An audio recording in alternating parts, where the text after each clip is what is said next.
All right, everybody, what's going on? And welcome to today's edition of SWAC Talk. Of course, this is the show we cover the SWAC inside and out.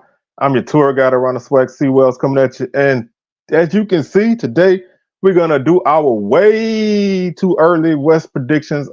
Usually I start with the East, but the West so crazy. I wanted to go ahead and do it because even after thinking about it, I still don't have any idea how I'm gonna do this in terms of the order. So this is all me on the fly, man. The West is just crazy. It's the wild wild West. So we're gonna talk about the West Division, and I'm gonna predict 1 through 6, and go from there. So these are just my early predictions. Obviously, a lot can change between now and the start of the season. We got the portal and everything, going on. Teams are gonna steadily be adding players, and at some point they're probably gonna lose players. So these teams, as they look coming out of spring games, are not gonna be the teams how they look once the season starts. For the most part, they will.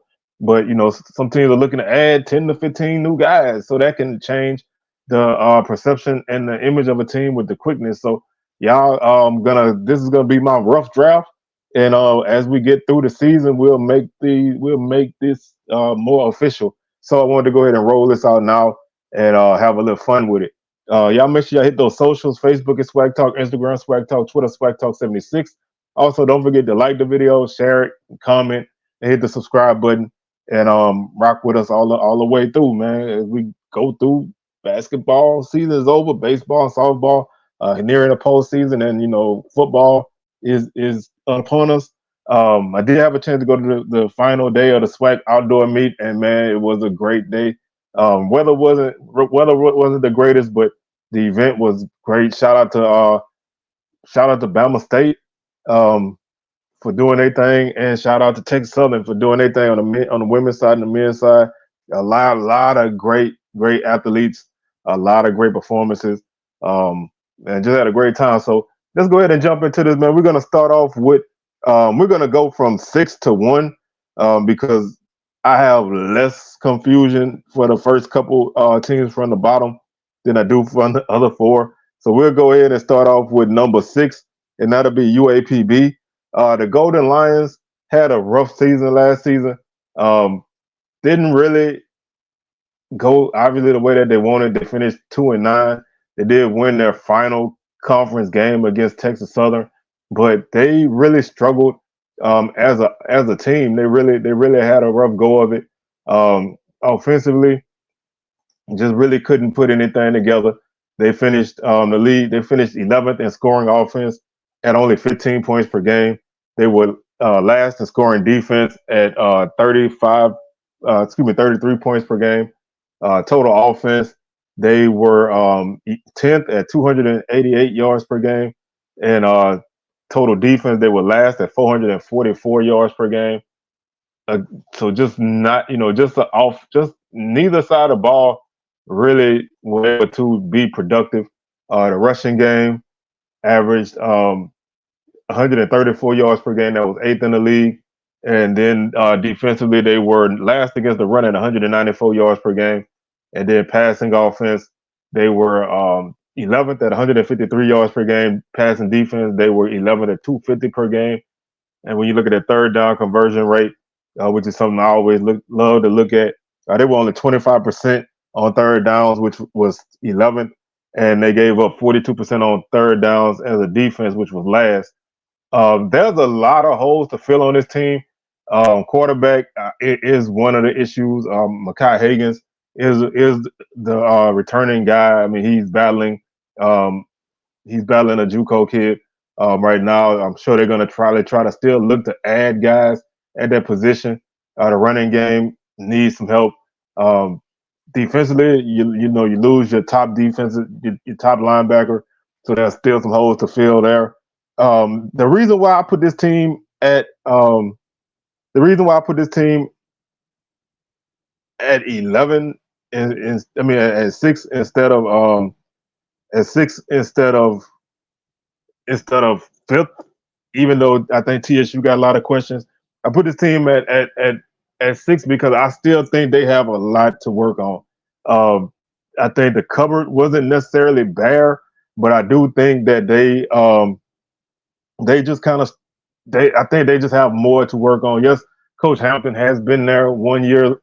This is his second year, so they don't necessarily have a new coach, and I think that they can finish higher than this. But I'm not really sold on a lot of things that they have going on right now. So that's the main reason why I have them at the sixth spot. I think they still have a lot of holes to fill. I think they lost quite a bit of guys. Um, I think I just don't think they are where they need to be right now for me to feel comfortable with putting them at the fifth spot. I don't think they're gonna finish any higher than that. Same thing with Texas Southern, who will be my fifth team. I'm gonna go ahead and spoil that. But right now, if you look at Pine Bluff's schedule, they open up at Arkansas. They get Arkansas Baptist at home. They get Tennessee State in the Southern Heritage Classic, and then Central Arkansas um, to round out their non-conference. Now, obviously, those are non-conference games, but they have a great chance of coming into the non-conference at 1-3. So you're already behind the eight ball. Then you open up conference play at of the three of the teams who I feel like we're going to probably be in the top four in the division.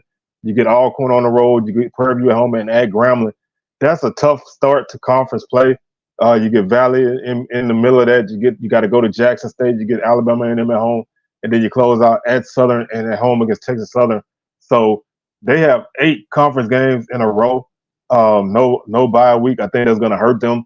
I don't like the opening stretch of the conference schedule for them, so they could easily be 0-3 after the first 3 conference games before they play Valley, who beat them last season. So there's no layups in this for them. And that's why I feel like even if they improve, I think this may be a case of this team improving, but their record may not improve.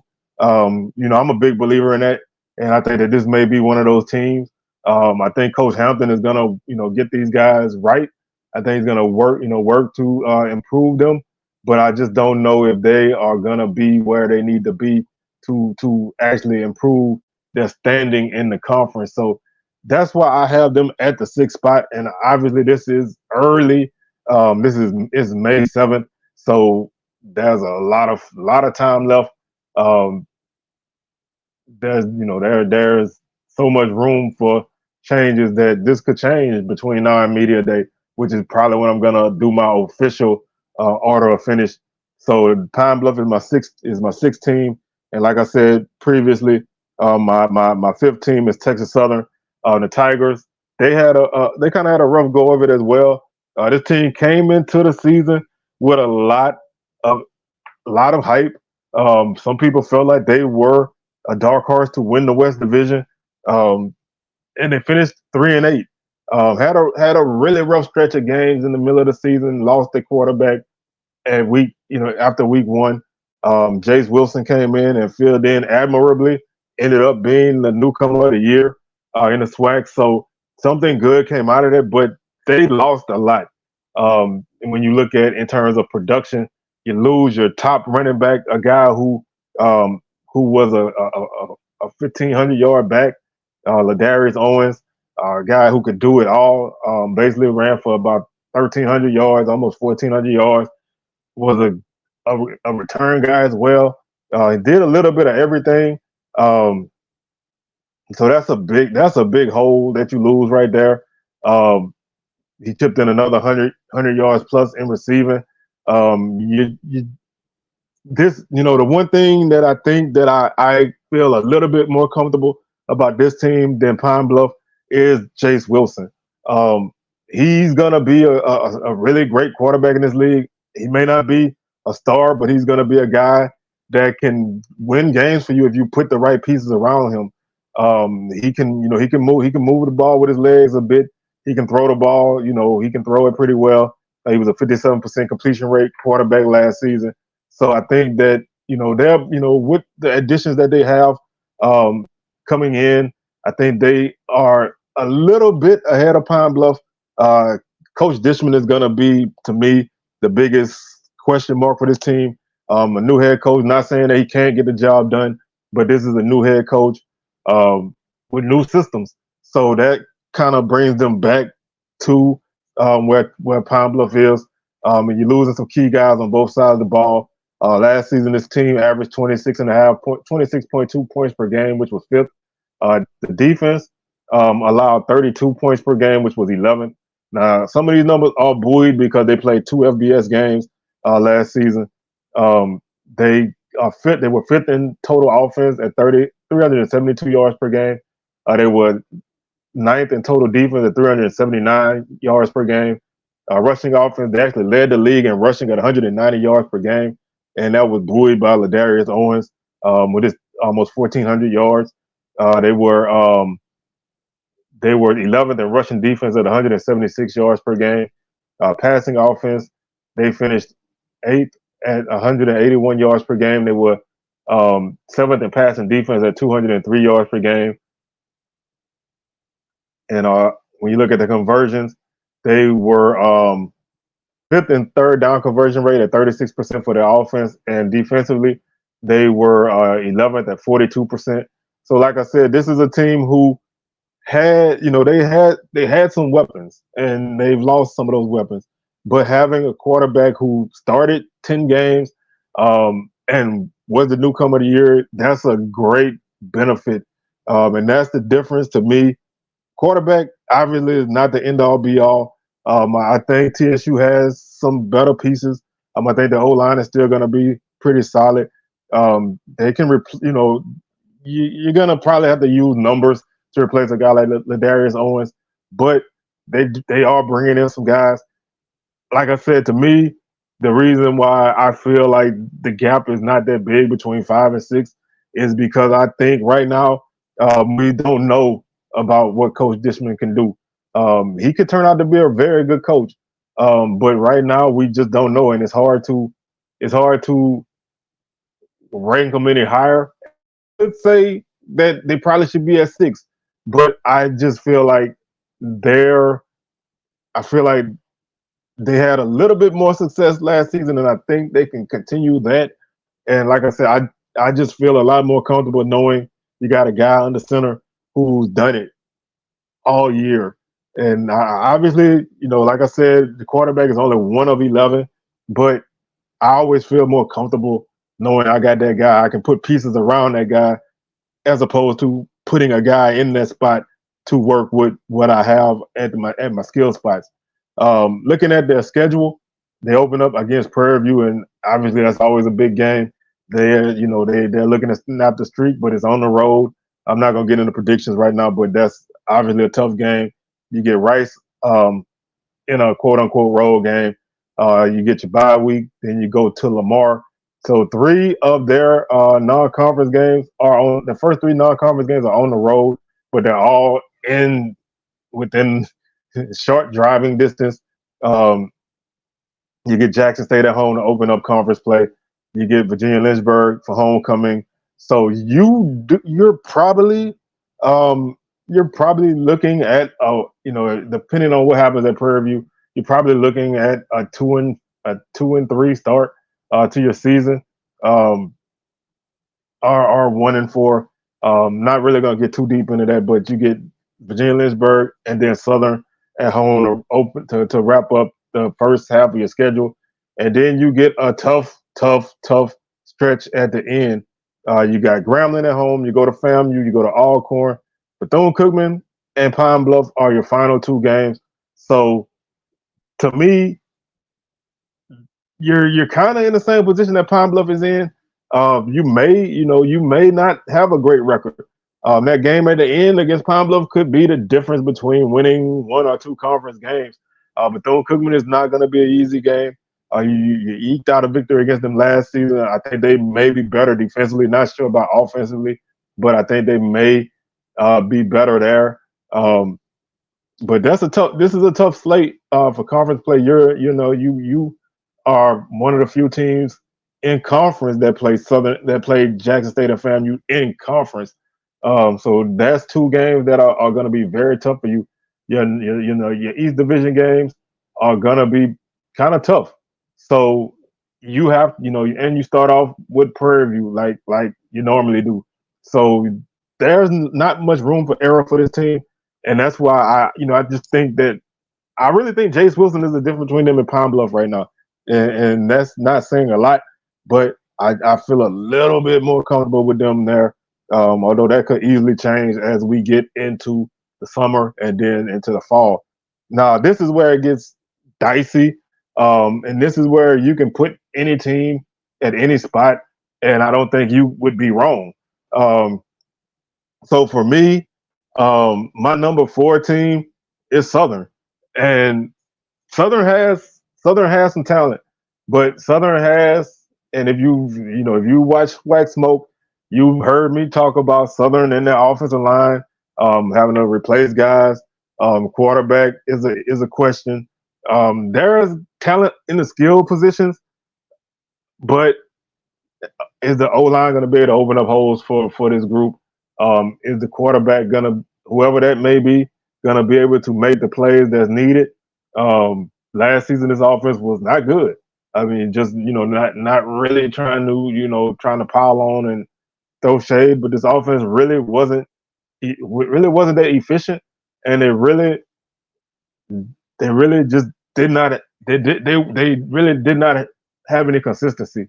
They could hit big plays, but then they could not pick up a first down. So that's gonna have to be something that's improved. They have a new offense coordinator, so I'm expecting to see some changes there.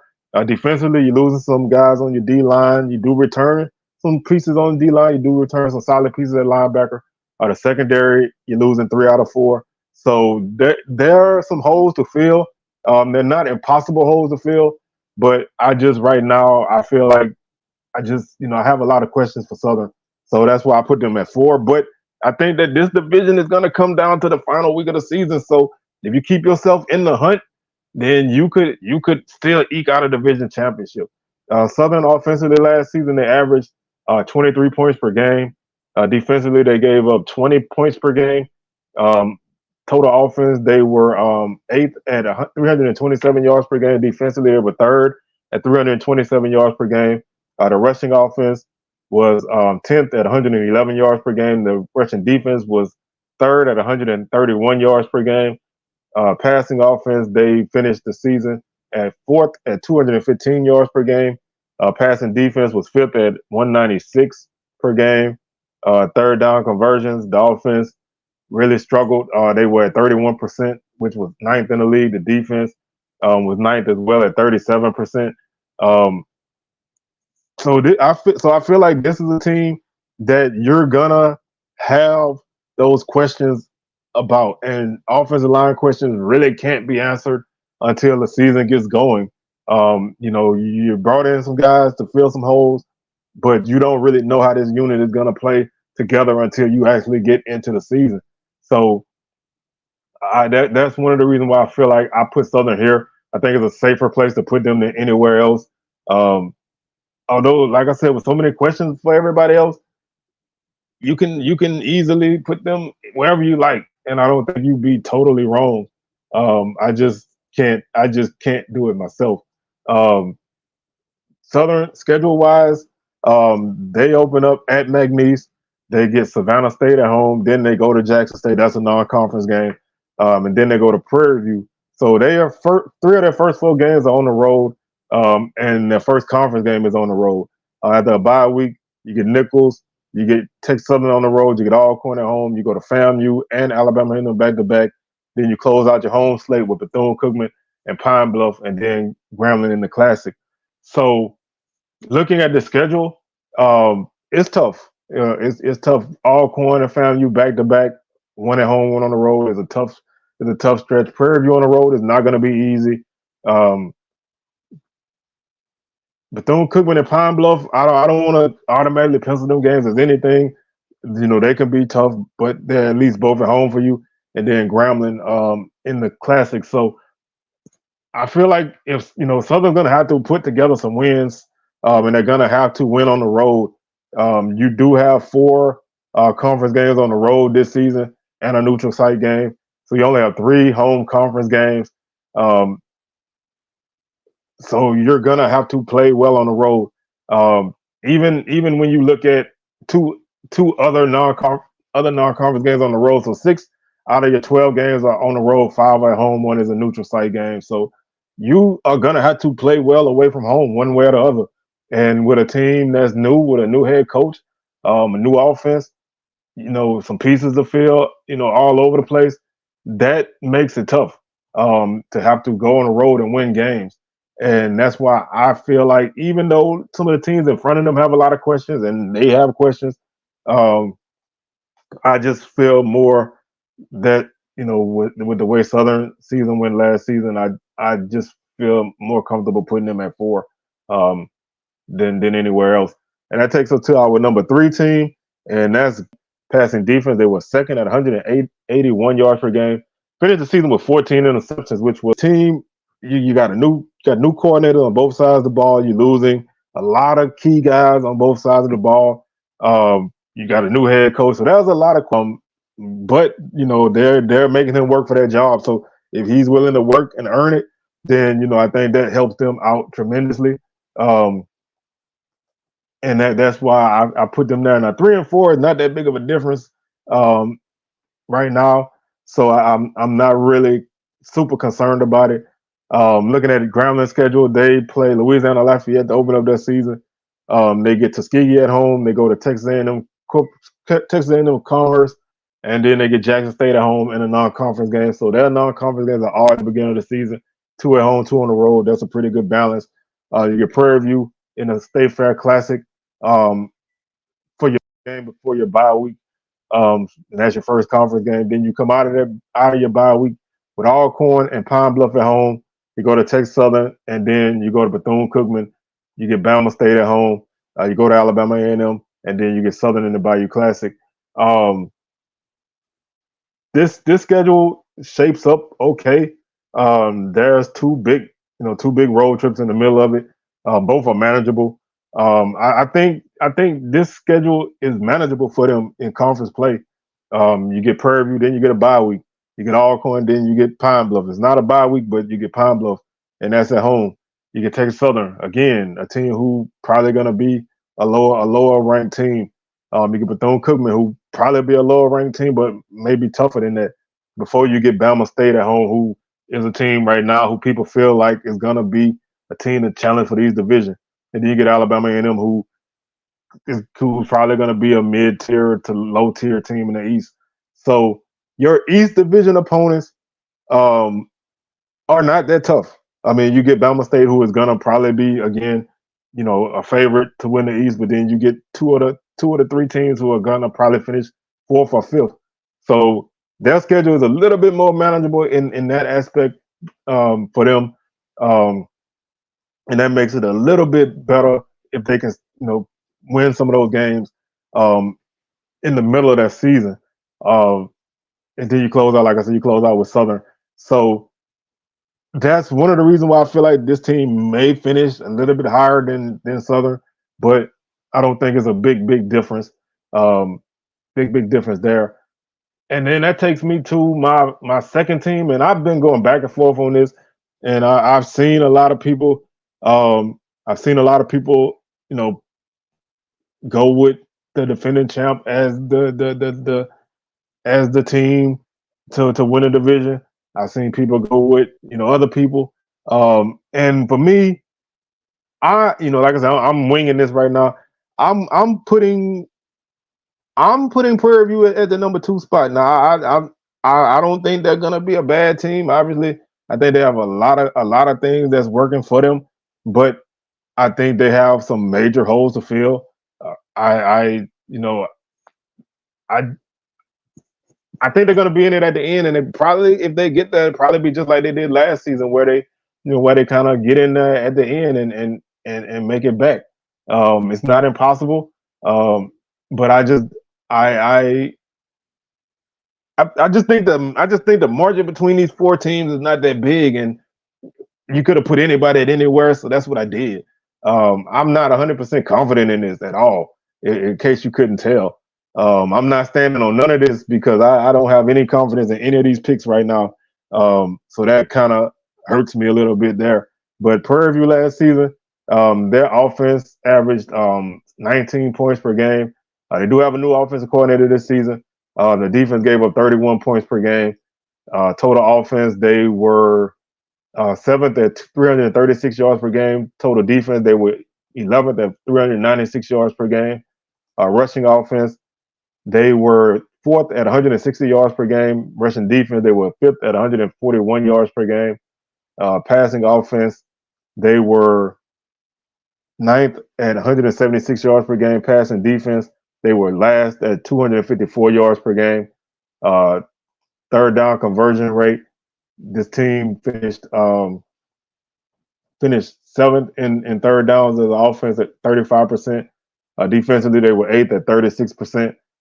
And they took some huge losses. You lost the bulk of your running back core. You lost your starting quarterback. You do have some receivers coming back and some key guys on your O line. You lost some of your better defenders off of a defense that statistically wasn't that good. I mean, they played better in conference than they did out of conference, but that defense, when you look at the rankings, they weren't that great, and they lost some really big guys off of that unit. So um, this is a team that didn't win a non-conference game. They went 6-2 in conference, 66 overall. So they were better in conference play than they were out, and they were the last team standing. I think they can find themselves in that position again, but they have some big holes to fill, and they have a new offensive coordinator. So that leads to them having some things to work out. But like I said, I feel like this is a team that's gonna be in the mix, and I don't think you're wrong if you pick them first.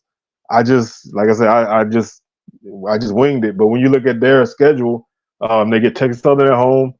They go to Northwestern State and then Michigan State before they come home for Southern. So their first two conference games are at home. That helps a lot. Their next conference game is Grambling. That's in Dallas. So three of their first conference games are at home on neutral sites. That helps a lot. Then you go to Incarnate Word for your third um, non-conference game. Then you go to Pine Bluff. Bye week, you get Texas A&M Commerce at home, and then you close out with Valley on the road, FAMU, and Alcorn at home, and then Bama State. That close to the season, those last three games are gonna really probably tell a tale for this team. If they can come out of that 2-1, I think they have a great chance. Their schedule is always so front loaded in the division.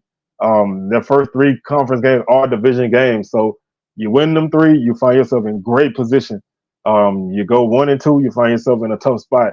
2-1, you're in pretty decent spots. So I think, well, really, their first four conference games are division games.